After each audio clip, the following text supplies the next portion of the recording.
Hi, I'd like to begin by letting you all know that I truly believe we will all have a delightful time celebrating the wondrous wit and scintillating songs of one of the most brilliant social satirists of the 20th century. Not only is Tom Lehrer a superb songwriter, but he's a charismatic performer who sings and plays his satiric send-ups with such devilish joy that he charms his audiences along the way. In the class, you'll learn about what and who inspired Tom to write those songs, how he feels about some of the issues and human idiosyncrasies he chose to spoof, and more. Plus, you'll get to see and hear not only his performances of those songs from his concerts and popular recordings that have sold over 400,000 copies, but also some delightful songs that he never recorded nor published. Now, Tom just celebrated his 97th birthday on April 9th this year, and remarkably still lives in the two-story home in Cambridge, Massachusetts he purchased over 4 decades ago. And I've had the good fortune of being in touch with him for the past several months as I've developed this course. And he particularly loved my syllabus, which to my delight he deemed, quote, marvelous, unquote. Still delighted about that. So I feel, why don't I share some of the highlights from that document?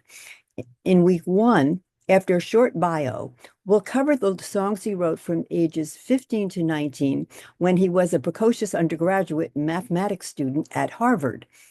In the segment I call Poking Fun at the Rarefied Air of Academia. Next is a segment featuring songs in which he sends up society at large.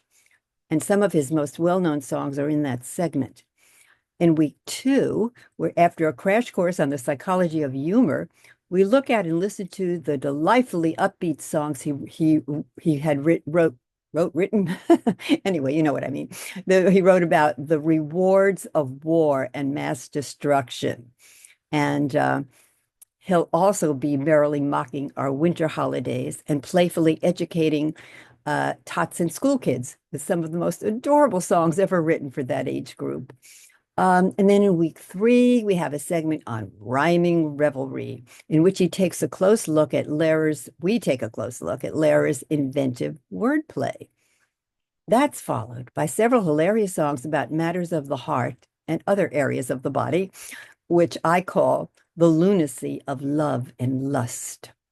And in our final week, I'll share with you some of the insightful, inane, and entertaining remarks posted by Tom's fans and foes on YouTube, and also how he now views songwriting, performing, and retiring. And then in a musical segment that contains three of my all-time favorite Lehrer songs, which I call skewering songwriting styles. We'll end with that segment. And he makes fun of opera, folk music, jazz, bebop, show tunes, and more. So if you sign up for this course, be prepared, as one of his song titles says, to have your funny bone frequently and firmly tickled by the wondrous wit of Tom Lehrer. Thank you.